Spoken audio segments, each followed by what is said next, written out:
back to the pod. I'm reading this book right now that's called A Short Introduction to Beauty. Do you know that book? It's like more of a theory. It talks a lot about aesthetics and stuff. It's all right. It's not the greatest. Yeah, we're gonna be talking about two movies today, technically, but we're gonna focus more on Nosferatu because there's more to say about it, to be honest. It's gonna be Baby Girl and Nosferatu, and specifically, we combine the two just because it seems like it's a good way to address both movies that everyone kind of, messaged me about, while at the same time, um, having this conversation about this topic that's so prevalent in art in general, which is usually psychosexuality, like psychology of sexuality in general. Mm-hmm. And specifically, Nosferatu is obviously not just, it doesn't just explore sexuality, but I think that definitely at its core, especially with the new iteration of what they changed about it, Yeah.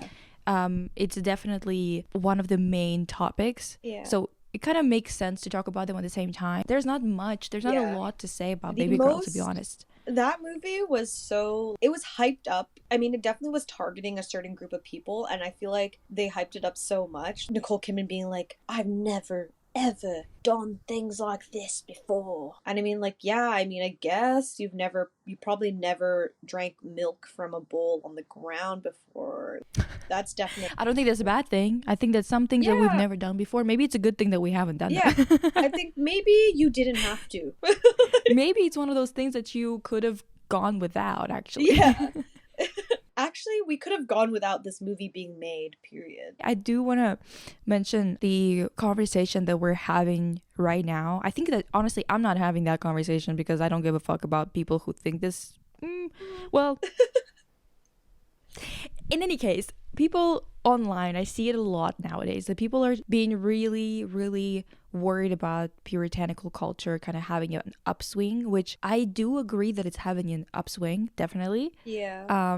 But I have actually discussed it online before, and I do not think that it is only conservatism inspired or influenced, to be honest. And I also do not think that the way to go is to be screaming online about how everyone should be okay with kinks. I think that we kind of actually pushed this new puritanical wave onto us with the way people were so annoying about sex positivity before. Yeah, like it was super. I think we talked about this in like a previous episode. I don't know if it was the podcast or if it was on your main channel where we talked about euphoria and that era of like just hyper sexuality. Yeah, I think that was my main channel. I actually had a video where I talked about how I genuinely don't think that it's the sex scenes that teens and younger people who are starting to see them in movies and stuff like that. I don't think that their problem is with the fact that those scenes exist, to be honest. They say that that's what their problem, but in reality, the problem is that those scenes are always demeaning. Yeah. To one party. And this is exactly the female party. Yeah, it's what we're going to talk about with Baby Girl too, because trust me and Lisa, like the sex and like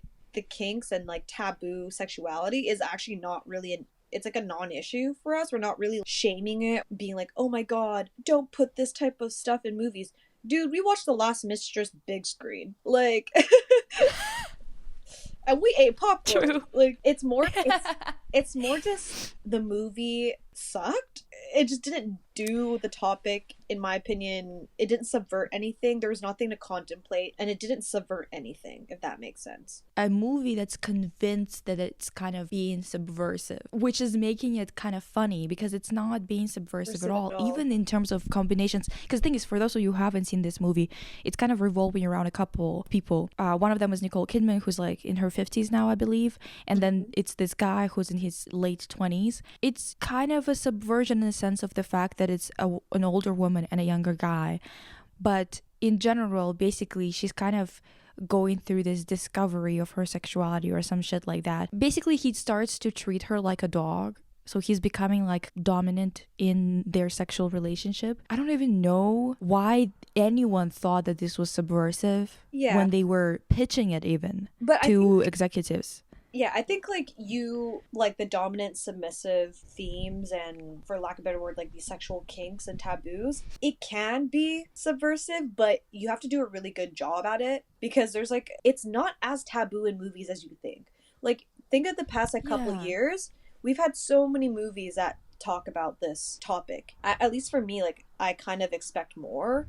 I kind of expected more out of it. Even if it wasn't as deep as I wanted it to be, like, at least give me a little nugget to think about. I did have some thoughts about Babygirl that made me contemplate it afterwards, but it literally had nothing to do with the main theme, female sexuality or psychosexuality. But Nosferatu is actually like I think a better example, because in a way they talk about similar themes. Like, they're talking about how sexual repression. Yes, the sexual repression of women, and how it is seen as like more taboo to talk about it openly and to be like open about it.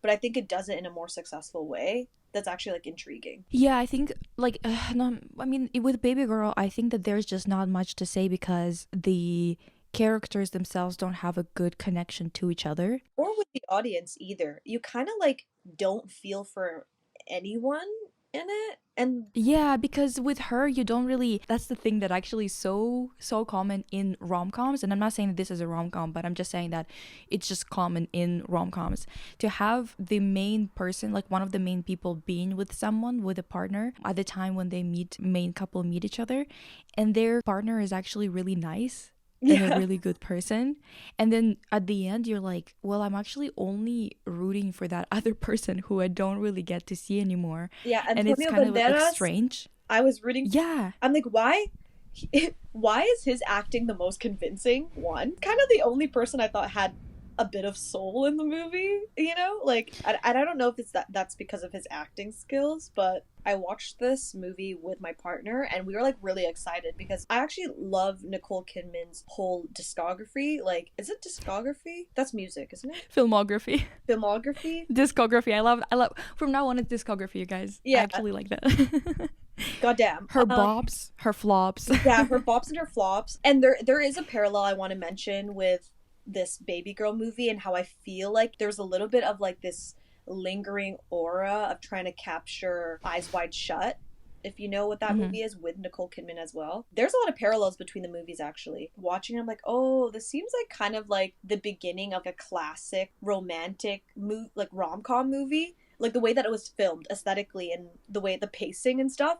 And my dumbass was like, yo, I just feel like it's gonna be classic rom-com, trick you into it, and then it's gonna get dark and gritty. And then I was like waiting, I'm like 30 minutes in, we're like, okay, still time. Oh, there's only like 25 minutes left of the movie. Okay, like, where is it gonna happen? Like, where's the switch? It was like 12 minutes till the movie was ending. I'm like, what the fuck did I just watch? This was it? At one point we got so bored that we started just like chatting. Genuinely don't quite understand where was the point where people were so like turned on. Why were people making videos about that? I don't get it. And maybe this is again, this was kind of an issue that we had when we were planning for this episode, that I don't want it to me projecting my taste onto the movie and being like, ew, just because it's not my taste, because I hate when men tell me what to do. I just cannot stand it. Yeah, like obviously we'll have our own biases in it, and you know, y'all know what Lisa's is. Like, yeah, like I don't want to be shutting down a discussion about a movie with like a very shallow kind of ew approach. Yeah,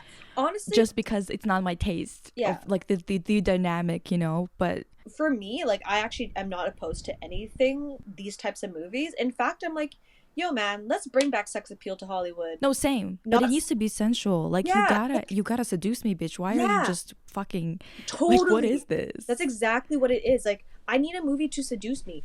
A movie hasn't seduced me in years, but they want to market it as like this like hot, sexy thing. Like when they did that with Challengers, and I was like, what? At least I understood where they were going with it in Challengers because of the atmosphere of the movie. Yeah, like it wasn't.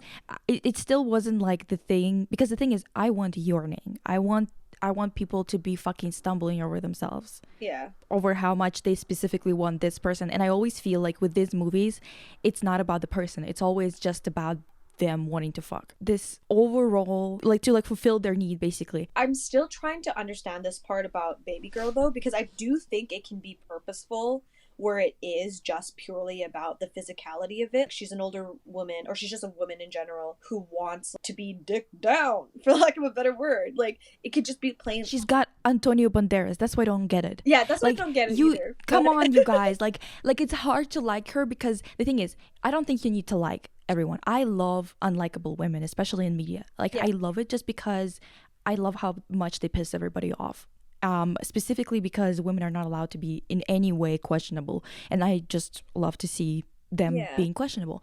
However, I just don't quite get it, because it's one thing if she would have cheated and then their relationship kind of petered out, Yeah. or ended. Yeah. And it's another thing that she cheated and then that led to her having this sexual connection with her husband of 17 years. I mean, please, come on. You can't tell me that for 17 years you were just not connected at all in that sense, but then it was such a need for you that you needed to cheat with a young guy. How is that supposed to make sense? How is any of that supposed to make sense? Yeah. There was just like, at least for me with the movie, I feel like there was just a lot of there's a lot of plot holes, and also not really plot holes, like character holes. Oh my god. Pause. Not character holes. Pause. Well, There's just like there's a lot of holes. There's no way. That's even better. That's even better, bitch. I mean, the movie is pretty much about holes, but like, you know what I'm trying to say, okay? Sorry. Do we guys know? Do we know? There was just Explain more. There's a lot of things that were like, I feel like, yeah, really needed to be fleshed out. When I was watching the movie, I feel like the director, and she was also the writer of the movie as well. Mhm. There's just a lot of things that I feel like she touched on, just very brief moments or dialogue that would insinuate a type of, it's kind of like what we talked about Bridgerton. She touched on so many big topics that actually deserve to be fleshed out, but she just left it at that. Just like, oh, I'm just gonna like sprinkle and then make the audience do the work. Kind of seemed like cheap. Not for me. I wish it wasn't it wasn't worth putting it in, if that makes sense. Well, first and foremost, like the main dynamic is that, like, at least what they're trying to kind of go for, or what most people were also kind of discussing afterwards, was the fact that this is a woman in a position of power. She's basically a billionaire. She's well, Elon Musk, bro. she's boss babe, you know. The point here is that she's kind of, I guess, looking for that submissive position in a sexual relationship, I guess, right? Yeah. Which doesn't make any sense, because, like, if you know anything about being a woman, you already had enough of that submissive shit in your life, that you would have to have more of a complex relationship with it, or complex reason for it to be compelling, than just like, oh, now I'm in a position of power, so I crave it. It's just not that interesting. It's been discussed a lot, and it's been explored a lot by people who talk about like the corporate world, and usually use a man as like the person who is looking for that kind of submissive relationship, because of his powerful position in the office or something like that. Yeah. And it just seems so shallow to just plug a woman into that place while not having more complexities to drive the reason as to why she would have won that, because you're still going to be undermined every single day at work, even when you're in a position of power, because of being a woman. It's just how it is. Like, and we see that towards the end. Yeah, for a brief like it does play out. It does play out, and just, I don't know, it's really, really strange. And I think that a lot of people brought up being like, well, she has this power over him, yada yada. And like, he is right that he does have some power over her too. So it's kind of, I don't really care about that as much, to be honest. This corporate position of hers doesn't really make me believe that this is such a powerful connection for her. I would have, like she mentioned, we talked about this actually when we were, before I watched the film, you actually told me about that conversation, that where she kind of mentioned that she grew up in a cult type of deal, or like LDS type of deal. Yeah, so she kind of insinuated it, and then her assistant was like, "You're joking, right?" And then she kind of did. No, I think she was serious for sure. I'm pretty sure. Yeah. Like, you can kind of get that from conversation. So I think that angle, exploring why sometimes people who go through certain things are looking for those things later on, or repeating the pattern or whatever the hell, like, I would have liked to see that explored more. Yeah, or it not have been mentioned at all, because for me that kind of backfired a little bit in terms of like what she was trying to say, or what I was getting out of this movie. And obviously this is my own interpretation and speculation, but when you think about cults and you think about the way that, you know, she described it, where it's like, oh, we had to all wear the same thing and blah blah blah, you think of like cults like the LDS Church, and those cults that are terrible and riddled with SA, R word, like all of that. So immediately that was in my brain. But then in the same breath, the movie also kind of was, for me, it was more about, there wasn't any sensuality in it. There wasn't any, like, they didn't have that emotional connection to me. It was more just, she just like has these sexual desires she wants to explore. I feel like that, having that knowledge of like, oh, maybe she's, I don't know, like really traumatized and stuff by like what she went through in the past, and that being the reason why she might be submissive, or like, it still doesn't make sense though, because I think that for those people who are traumatized, this shit seeps through into their lives, not just their bedrooms. Like they do not actually seek out someone who is submissive in real life outside to them to then bring them into the bedroom where they're submitting or something like that. It's usually them repeating a toxic pattern of familiarity. Right. It's usually not a particularly positive thing. It's not, doesn't mean that it's like always negative, but it's usually neutral at best. And I just find it so strange that they picked this guy who has no control over her, really. Yeah. Like he says he does, but technically speaking, she's so rich, she could fucking get a lawyer and figure that shit out. It's not like he was a child or something, or too young to consent or something like that, right? So it's one of those things where it's like, I don't really see where you're getting this powerful dynamic from. Like, where are you getting that from beyond connection? Because I would understand if he was like, for example, a young priest or something. Yeah.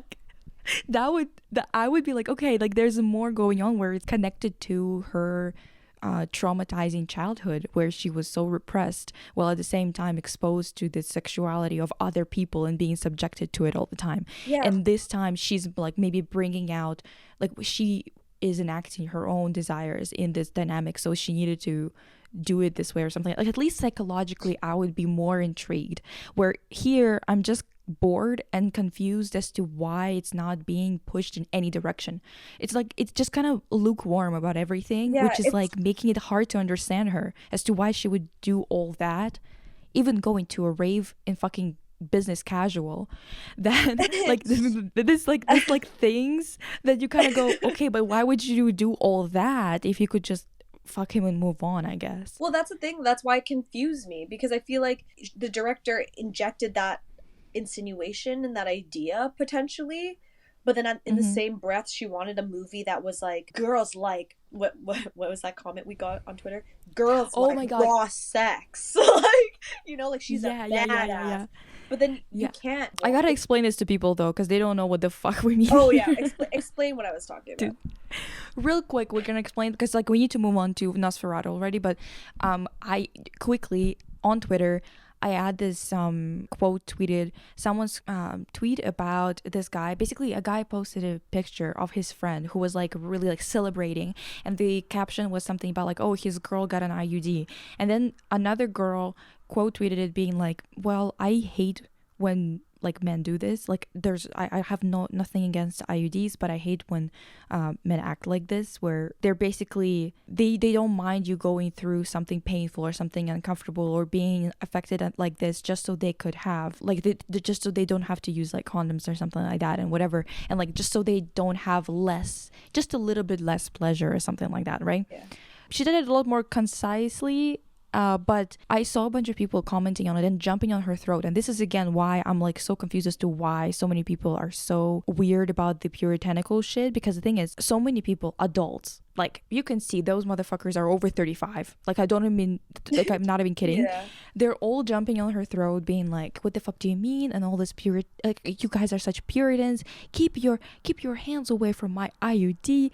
The bitch said, literally, the first thing she said in the tweet is, I'm not against IUDs. That was the beginning of the fucking tweet. I cannot understand how you could have missed that. Yeah. But there was like this woman who, because I quote tweeted and I was like, you guys, why are you jumping on this girl's throat about this when all she's saying is that there should be better, but we should culturally expect men to be also concerned about their reproductive impact. Yeah. So they are the ones who are, you know, taking care of not getting somebody pregnant too, and not like, oh, let's just have this conversation and I do all this shit, which is what ends up happening. I'm doing all this shit, you do nothing. Obviously we're not saying that you need to trust men to actually be responsible for birth control, whatever, because like there's a lot of them who are assholes, you cannot trust them.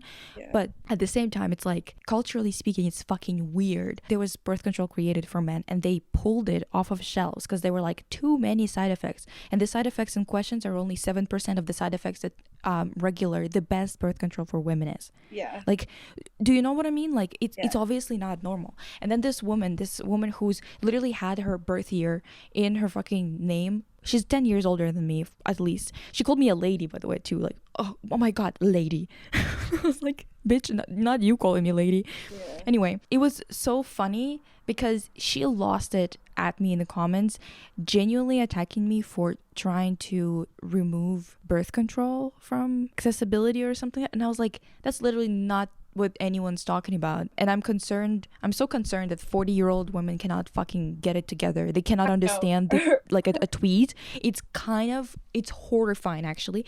And this girl who's literally 18 is more capable of having a conversation than you are, yet you think that she's somehow trying to take your rights away. She's actually fighting for more rights for you. I was horrified, and that woman was like sending just weird ass tweets, and I'm gonna post them here so you could see that was what I was what kind of unhinged. Yeah. That was because dude, it was literally a crazy tweet. She was literally like, women like sex, like she was literally screaming at me being like, women like sex too, raw sex. And I'm like, and that's, now what? How is that any of my fucking business? This is not the topic of the conversation. I know, it's like nobody, both like the original tweet and whatever, no one is saying that. Girl, go get get yours, do whatever you want, like have raw sex, girl, that's whatever, that's your prerogative.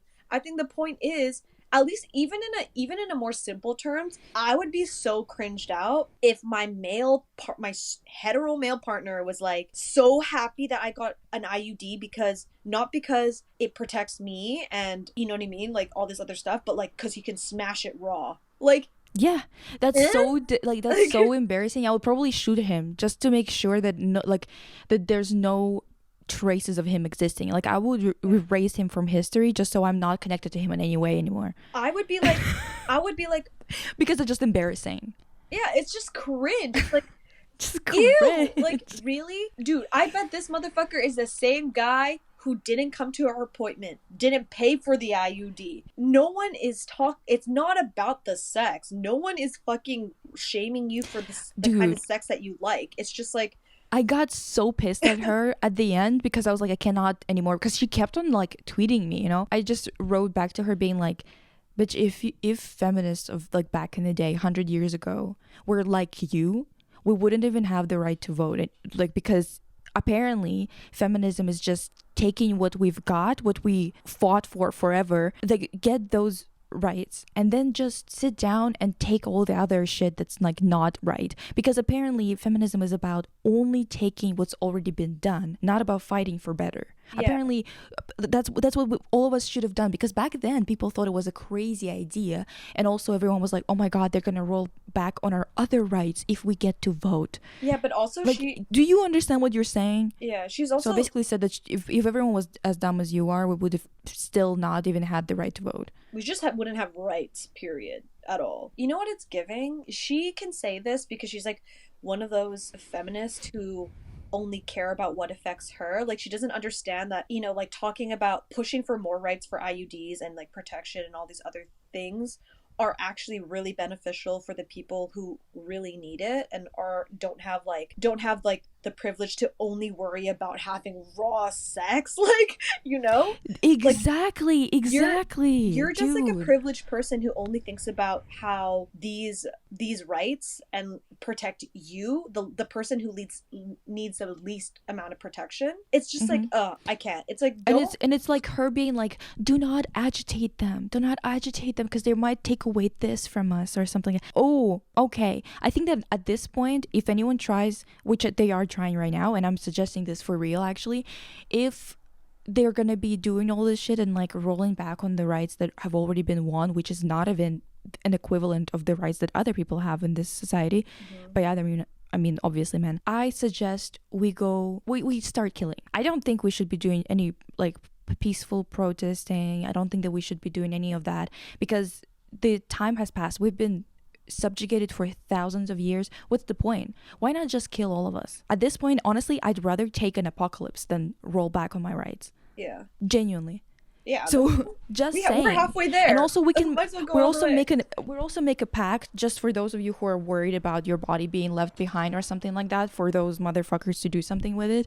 We're gonna have a pact of incineration. Like, we'll make sure that till the last of us, everyone's gonna be taken care of, that not even fucking dust is gonna be left for them to desecrate. Yeah. We will think of everything. There's some Orlok motherfuckers out there. No, straight up. But yeah, basically that's what we meant when we said that, because I wanted to actually mention, because it's kind of like part of the conversation, to be honest, because of like the puritanical conversation and people's reactions to things. First of all, Babygirl wasn't that hot, but I'm gonna sit back to the back seat, and I'm not gonna tell you how to feel about it, just because it's just not my taste. I do not like men telling me what to do. I do not like them acting like, was it 365 days or whatever the fuck? What was that movie? Yeah, 300. Yeah. That type of shit makes me want to kill. Like, it genuinely makes me want to just go off and just become a fugitive or something like that. Like, it genuinely makes me want to just like never be normal ever again. Yeah. I mean, like, so for me, it's like I don't mind it. Like, I get some people like, it's their taste. So that's why I'm like, I'm just gonna sit back. I'm not kink shaming anybody who like likes the submissive dominant roles in their intimacy. I don't like, for me, for the most part, it's just people are doing it so badly in film. It's just like so unsexy. Yeah.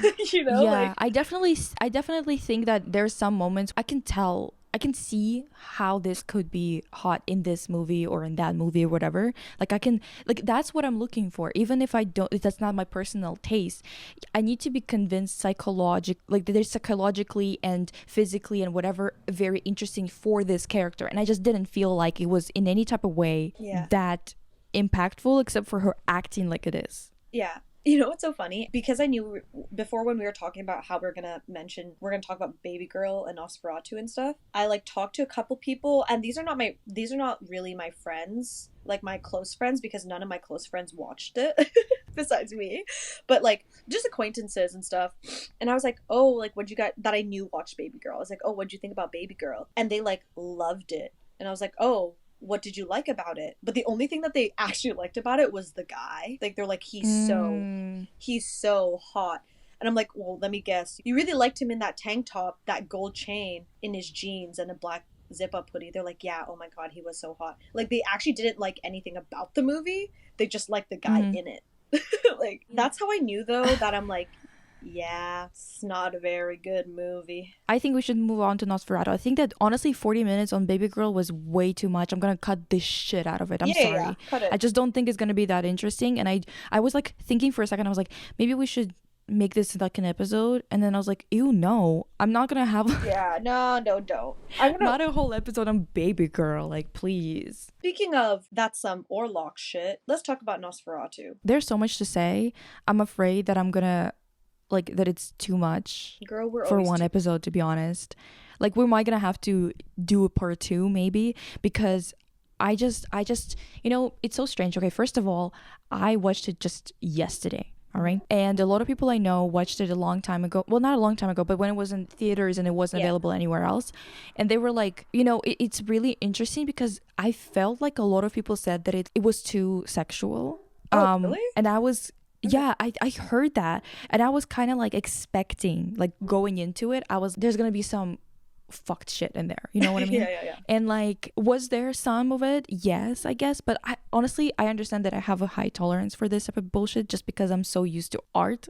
And especially performance art. Performance art is always so freaky to the point where it's crazy, and also it's always real, right? Because it's not a performance that's with people who consented and it's actors and they're just acting. It's always like real shit going on. Did you put like a flashback? The storage. I don't even need to say what it is. When we were like throwing up, we're like, the storage flashback. That's what we're gonna call it from now on. This storage flashback. Yeah, the storage flashback. If you know, you know. Comment below if you know what we're talking about. Yeah, and I think, like, there was I looked up a couple of articles just to see what people are kind of discussing, and I disagree with everybody basically, as per usual. Oh wow, so unexpected. Ooh. The thing is, I actually think it was so strange because like I found this article, and in that article, a lot of what this person was kind of talking about was being like, I met this undergrad. It was really funny because they were kind of using the word undergrad as like kind of like a dig, being like just an undergrad or whatever. Yeah, like okay. And I was like, okay, that they met this undergrad who basically told them like Eggers, is that how you pronounce his name? Eggers? Yeah, I think so. Robert Eggers. Okay, yeah, Eggers films are always like, he's kind of a misogynist because of his movies always being kind of portraying women as the problem, which I do think it's a bit of a stupid take, just because like I think it's too on the surface. Let's say that way. I was gonna say the same thing. I don't really feel that way necessarily. Yeah, like The Witcher, I did not feel like it was showing her as the bad person at all. Wait, The Witch? I think it was showing. Oh, oops, yeah. Yeah, The Witch. Yeah. The Witcher, The Witch. Yes, I don't think that it was showing her as a bad person at all. I think it was genuinely just like showing how this type of religiousness or this type of society that's so misogynistic can create this horror. Yeah. That's not even like it's not even her fault at all, right? Yeah. Now, do I see what they mean with Nosferatu? In a way, because I like the thing that they changed. So in the original Nosferatu, the like Orlok is an entity that just comes to her out of nowhere, and he's coming for everybody, and he just picks her randomly. Yeah. In this new Nosferatu, they created this new connection for her where she actually called for him when she was a teen, like a young teen, I guess maybe like just a preteen or something like that. Yeah. I think it is both. It can be kind of confusing to see the parallels and the metaphors there, because I think that sometimes, and this is something that I mentioned in the previous episode, metaphors that are done this way, that are very elaborate, take over the entire narrative. It is very hard for writers for some reason to really stick to that metaphor in terms of finding a way to tie everything in. Yeah. And with Nosferatu, I felt like just as soon as I was finding this thread of actually like everything being perfectly connected in a very complex way that would be perfect, something would be out of place, and I would be like, oh, but this part doesn't make any fucking sense. So it was kind of like, I think honestly, I kind of enjoyed watching it. I thought it was really well done, especially in terms of how much Eggers kind of, pulled from the original film that was black and white, how much he tried to really focus on the black and white and on the chiaroscuro in a film manner. Like it kind of reminded me of the Dr. Caligari's, like the first one of the first movies that you would ever watch in a film class. Very architectural with the lighting, with the shadows and the highlights, beautifully done, honestly.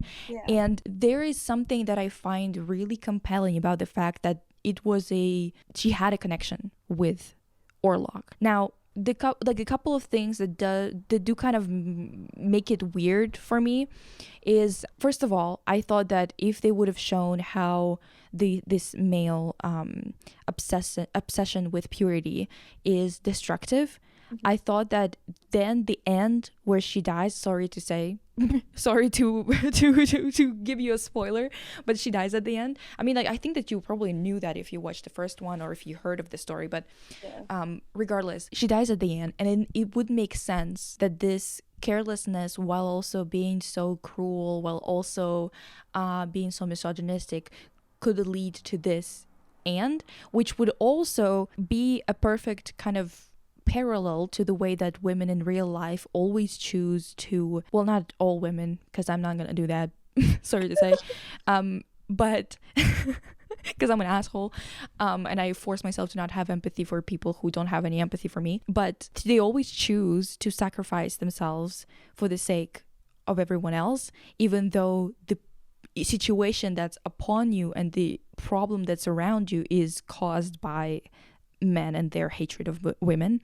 It's like constant acceptance of it and being like, I will sacrifice and I will compromise and I will literally torture myself and force myself to be like sexually with this creature just so I could appease him, and he could not bring this and he could stop bringing this plague upon the world, you know, his craziness, his like evilness, right? Mm-hmm. Which is just very similar to how some people are talking about, like even the male epidemic, the male loneliness epidemic, about how we have to be so careful because they're so sexually frustrated they might fucking kill you or whatever the hell. Like the narrative around the male loneliness epidemic is really crazy nowadays, which really reminds me of this. And I was like, okay, that would have been a perfect example of her being kind of choosing this, I guess, because she thinks that, you know, like she sees the impact of it on her friend, her children, the friend's children, right? Yeah. And the fact that everyone is getting sick from it, whatever. So she kind of just decides to sacrifice herself, which, again, a perfect metaphor parallel to what women do every single day for some fucking reason. I don't know. I would say just let us perish if this is how we live. Yeah. But in this case, it's really weird because technically speaking, it's her who brings him out. That's what she says, at least, right? So she believes that she's the one who was responsible for awakening him, which is something that he also says. Well, I don't think it makes a lot of sense, because I guess we could also write it into women kind of trying to blame themselves for the atrocities of the world. First of all, from the criticism of people who were like talking about it, they were saying, I don't like that they kind of insinuated that or said explicitly that she's kind of, her connection to Orlok is not just that she called him out, but that she is herself a creature like him, which she isn't. Mm-hmm. I don't think that they understood it correctly. Yeah, how I interpreted it, because if you, I need to grab my computer because I've watched a lot of Robert Eggers interviews about this movie, and how this is just like art student brain and just like searching for symbolism and shit. But like he did mention how, and you can tell by the way that he films and edits his movies, like shadow was really important in this film. Like you said, it was very like sculptural and architectural and like all these things in that scene. How I interpreted it was Lily Rose Depp coming to her sexual awakening, like just growing up. There was some interpretations where people were saying that she was masturbating. Well, she was. Yeah. So it's just like, she's not the same as him, but it's like in the period in which this movie was filmed, that would be seen as even now it's still said to be a sin by people who are believers in God. Yeah, like evil and like it's not just that time. Yeah, it's okay for men, don't get it twisted, you know, but for women it's like you are unpure, disgusting, blah blah blah blah blah. And you can see that kind of haunts her like throughout her whole life, especially when she gets married. It's like the secret that she keeps. For me, Nosferatu wasn't misogynist at all. No, I don't think so either. I think it's more complex than that, and I don't think that it's a conversation of whether it's a misogynist piece or not, to be honest. I understand why people got concerned about that, because there is this problem of like, even the way that they talk about it. For example, like, let me read this part. It's gonna make it easier for us to comment on it. But in this article called "The Women Are the Problem, the Enduring Mistake of Nosferatu and Misogyny," this article actually doesn't agree with the fact that person thought that it was misogyny. But in any case, they said female sexuality has a tricky and nuanced role to play in this monster story habitually told by men, but to my mind they're on the right track. It's always treated as powerful and dangerous, and often most dangerous in its repression. Nosferatu's openly sexual conclusion takes that danger to a new level, shedding metaphor while focusing on Ellen's psychology, her sense of herself. As our cheerfully unhinged Van Helsing screams while burning down the Count's house, salvation, he means for the city, I think, but there's the obvious parallel that Ellen is saving herself from her shame and her self-hatred. I do not agree with that particular statement. Do I think that they're on the right track? Yes. Mm-hmm. But I do not think that, at least if this is the idea that Eggers had, that she's kind of saving herself from that repression at the end, I don't think that's correct at all, because technically speaking, if we follow this metaphor, let's say that Nosferatu is a separate entity. We're not talking about her just masturbating. We're talking about her being kind of taken by the shadow, specifically because they mention in the movie that Nosferatu chooses a person who is close to the ground, or close to the, which usually when people talk about being close to the ground, they mean the pelvis and being close to earth, which is something that people always kind of blamed on women for being the ones bearing children and being close to nature naturally, instead of forcing it, kind of, or trying to comprehend it. You're just like forced to be a part of it, kind of, of the life cycle. So they kind of insinuated Nosferatu loves to pick women, and especially young women, and especially those that are close to their sexuality. Like that's his favorite to possess, because, or to like come to, because they are kind of living in between the reality and the modern world and the past and the occult, kind of like that was their kind of approach to it. Right now, in the beginning, she basically asked for company, because she was kind of walking around, sleepwalking, right? And her dad saw her without any clothes on, and he was screaming at her, being like, sin, which is such a canon event. Not really, like your dad doesn't scream at you usually, or doesn't see you fucking naked, but we all had this experience, or most of us had an experience with our father being a fucking freak when it comes to confronting the idea that you will become a woman, and how much if he deep down hates them, and how his reaction to you is very much is driven by that. Even when they love you, even when they're more modern or whatever the hell, they still have this weird thing in them. Like my dad completely losing it because I fucking wore a lip gloss. A clear lip gloss when I was like 11. What the fuck were you on, dog? I was just gonna say, for a lot of girls, I feel like it's like when you start wearing makeup. The fact that you become a stranger to him as soon as you grow up, because he doesn't know how to interact with you anymore. I remember like when my dad came when I was 18, and he came for graduation, and he was kind of didn't know how to act with me, except for being like kind of acting the same way as he used to when I was like 10. By being like, oh, like, you could sit on my lap. I'm like, no, I can't. What? I don't want to, and it's fucking weird now. What the hell? Yeah, but he himself sees it too, and kind of doesn't know what to do, because it's either you're a daddy's little girl or you're a nobody. There's like no relationship for a misogynistic man with his daughter, except for being a daddy's little girl before you go through puberty, and nobody, and an enemy or a property after. There's no in between. Like there's just none. And I think in this particular case, she went through it's kind of, I think that moment of her walking around and then ending up being unclothed in front of him when already have gone through puberty, it was like a moment of her being like, oh, he's disgusted by my existence, which is very much how you feel as a girl who's going through those changes, because people start to constantly act disgusted by your body, by being like, put on a bra, put on this, you need to start doing that, you need to start like shaving as soon as you have one fucking hair on your leg, or whatever the hell. Like they are so obsessed with policing your body, but through a lens of like, you're disgusting if you don't. And I get it. Like I understand the metaphor here. I understand this parallel. I totally get it. I think it's well done, it's interesting. However, then the fact that people read it as her salvation at the end is what I have a problem with. I think that it's actually a very sad ending. That's not sad because she just died, but because she herself takes the responsibility again, as if it actually was her who brought it upon herself and the world around her. Because it's kind of a parallel, like it's implied that at first she was just asking for companionship, and she got that companionship, and then it turned sexual and violent. I think that it's implied that there was some kind of SA from Orlok, not her actually wanting to be with him. Right.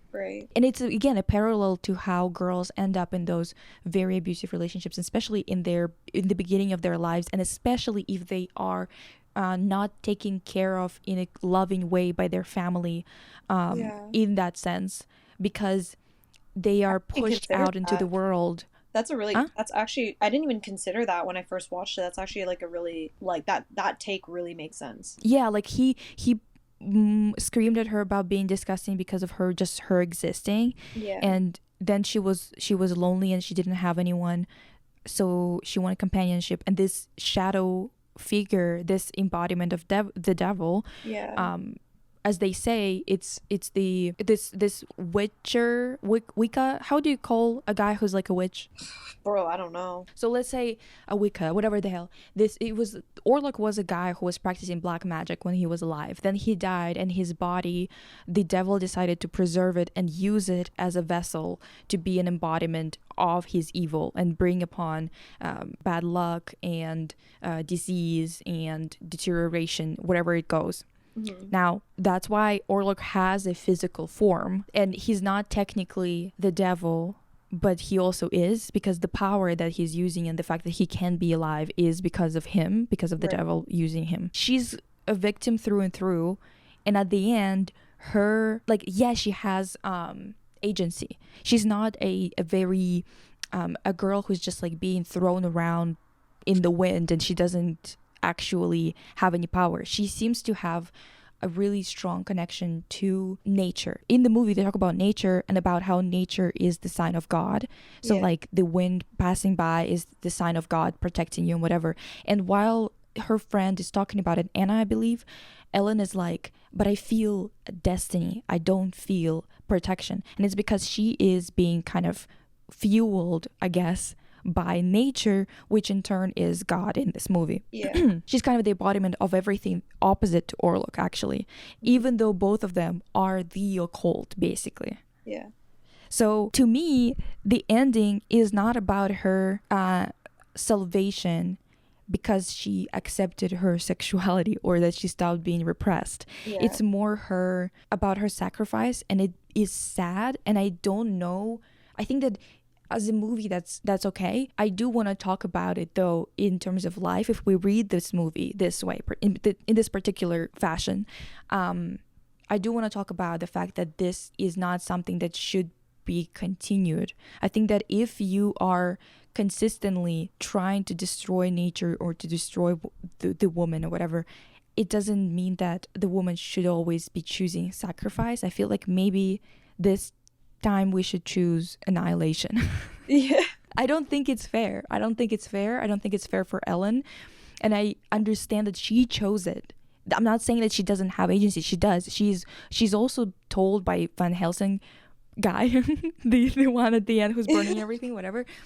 He's told, he tells her that you, in another life or in another universe, you would have been the highest priestess in Isis church, or whatever it's called. Basically being like, you are that close to God in terms of your connection to the occult, because they mix occult and religion together, because the religious equivalent of the devil is the occult. And I kind of like, I get that. I just don't think that she actually gets salvation at the end. I think it's a very sad ending. She's not getting salvation. She doesn't get to finish the repression as much as she gets to sacrifice, even though she understands that it is repression. Like, she actually arrives to that point of understanding what happened, but she chooses to do it anyway to save everybody else, I think which is unfair. Yeah, I think it is unfair, and it should be a sad ending for people who watch it. I think it's like, it's her choice to do it is more about who she is as a person, and she's just a good person. Yes. Yeah. And it's like, sometimes I'm like, okay, yeah, like, you're a good person if you decide to save everyone, but then why are they worth saving? If you're just an example, you're just a metaphor for everybody else, right? Like, she's an example of a problem that is pervasive and it happens to everyone. Why on the fuck of the earth is it normal to continue this? Maybe we should start anew. Maybe this is what needs to happen. Maybe nature should put her foot down, to be honest. Yeah, and that would be very interesting to see that as a new wave. You know, because, like, I think, like, it's beautiful. I think Nosferatu, and the way that it went about the character of Ellen, is a great way to close off close off 2024. Let's do world annihilation.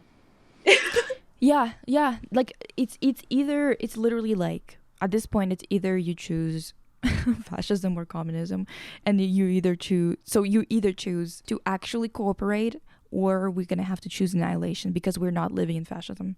we're not doing this shit again. But yeah, I don't know. I think it's interesting. There's a lot of things that we could dive deeper into. The relationship that she has with Thomas, the relationship that Anna has with whatever his name is. I don't remember.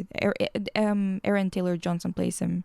Yes. I don't remember his name, but it's interesting because the thing is, I guess the guy who Aaron Taylor Johnson played is more of like a representation of the patriarchy, kind of, to compare to Thomas, who is more personal to Ellen in a way of I don't know, it's really it would be interesting to also talk about them and to talk about actually that sex scene that they have where she's like possessed for a moment.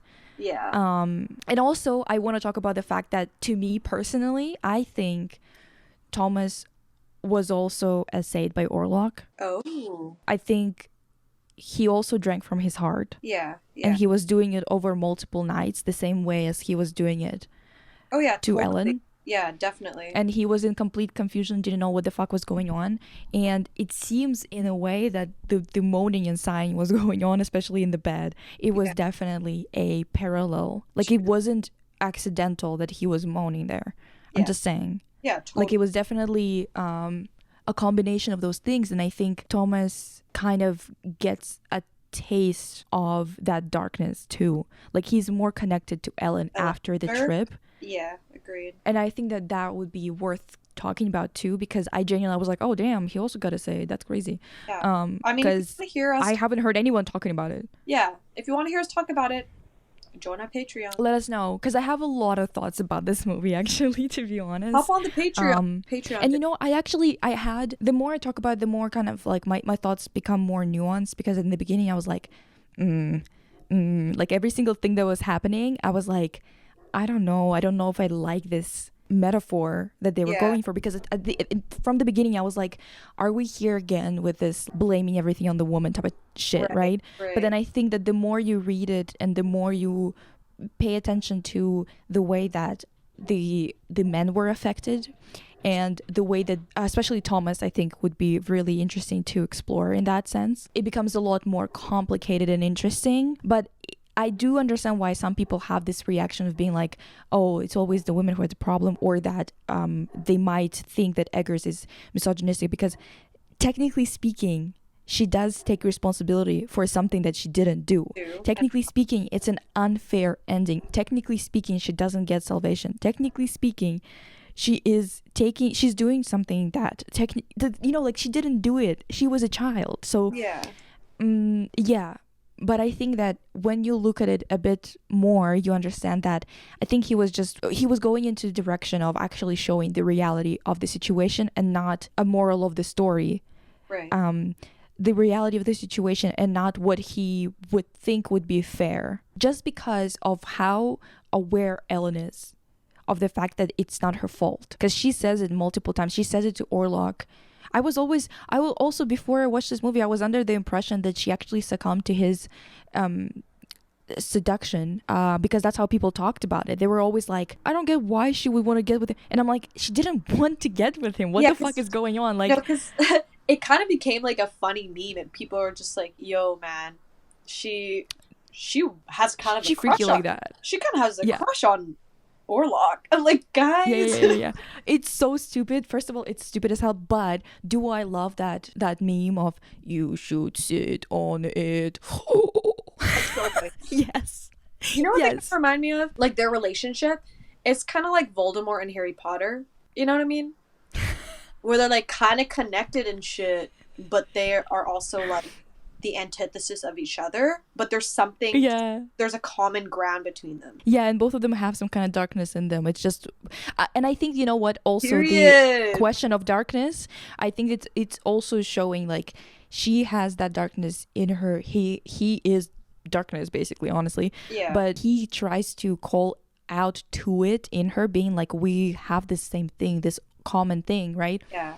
And her asking the doctor first, the professor, being like, oh, does darkness come from within or from the outside? The answer in the end is kind of, it comes from both, but also you're the only one who actually decides whether it is something that controls you or decides your behavior or not, because technically speaking she's even possessed by him multiple times. Bro, and that's Harry Potter and Voldemort. Like, you can't even tell. Slay, okay. Yeah, you can't even tell me. He put a little bit in himself when he did that little thunderbolt yeah, scar. bitch, and then you're right. They can hear each other in each other's heads, you know, like sense when they are when they're close to each other. Yeah, honestly. But yeah, it's a movie that's worth discussing further. I do understand that, like, I don't know, dude.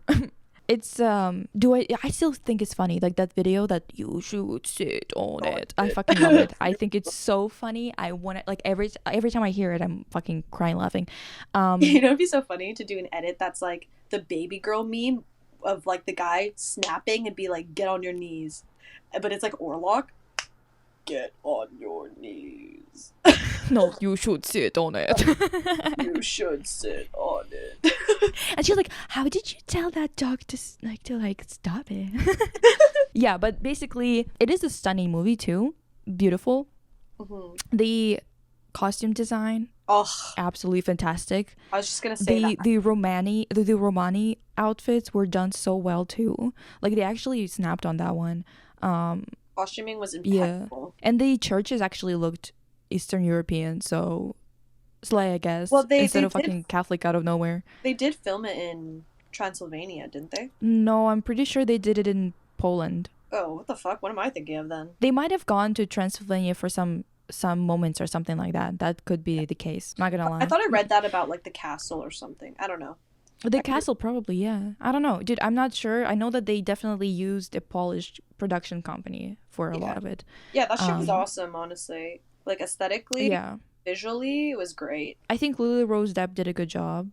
Yeah, she really did. I think a lot of people were skeptical about her, and me too. Sorry, The Idol really, really, really ruined it for her, to be honest, because before, when I saw her with Timothy in that movie where she was like speaking with a French accent or whatever, I was like, okay, maybe she can be one of those girlies. And then The Idol came out, and I was like, what the fuck is this?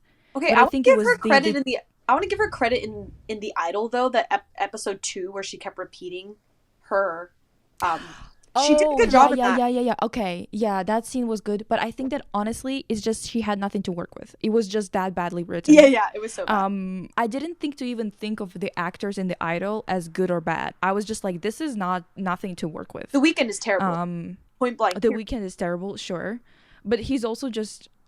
we're not even going to start with fucking... Yeah. With Abel. Like, Abel needs to figure himself out. Not me saying Abel, as if I know him. I mean, I have a crazy story. I know way too much about him against my will. Yeah, I have a crazy... Did I mention I do have a crazy story about him? Like, no, I know. I think you told me. Yeah. Yeah. When you live in Canada, you start hearing shit. Especially if you live in Vancouver or Toronto, you start hearing shit about celebrities all the fucking time, because they come here to work, and because they're far away from LA and from New York, they think it's not gonna spread as much. I think, genuinely, for sure. Like, the things that celebrities do in Vancouver sometimes, it's like up. You think no one's gonna talk about it. They think no one's gonna you think this is not gonna be a thing that everybody knows. The Weeknd's character, let's just say The Weeknd's character in The Idol is literally him IRL. And not derogatory. Like, but anyway, subscribe, like, give us a rating. Give us a rating on Spotify or Apple or whatever, wherever you listen to us. Yeah, that would be nice. And we'll see you next week. Oh, wait, also, if you guys have any reading recommendations on the topics we talked about today, put them in the comments.